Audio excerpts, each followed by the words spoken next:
In complete secrecy and desperation, I enlisted the help of the BYU Psychology Clinic and eventually enrolled in a program of electric aversion therapy under the direction of graduate student Max Ford McBride and supervised according to the requirements of Utah law by Dr. Eugene Thorne, a licensed psychologist and BYU faculty member.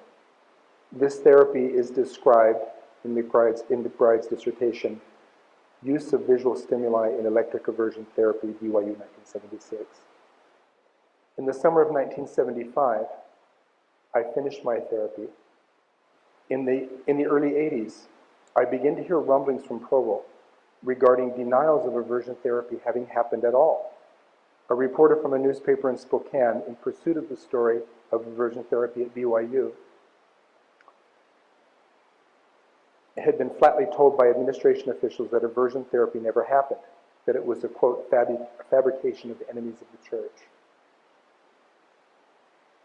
I immediately sent him a copy of the dissertation, which documented the therapy, and within minutes of him presenting the copy of the dissertation, those same officials who denied that it ever happened came clean, claiming some sort of misunderstanding.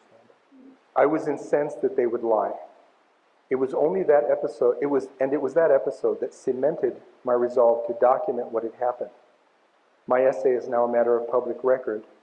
As late as 1997, BYU professor Merrill J. Bateman was, quote, unable to verify that electric aversion therapy had taken place.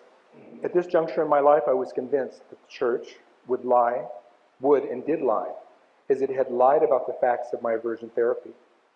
It had lied publicly and often, and I do not accept the caveat that BYU is not the Mormon church. It lied institutionally on and off for over 20 years about aversion therapy, and BYU is owned and completely under the directorship of the leading authorities of the church.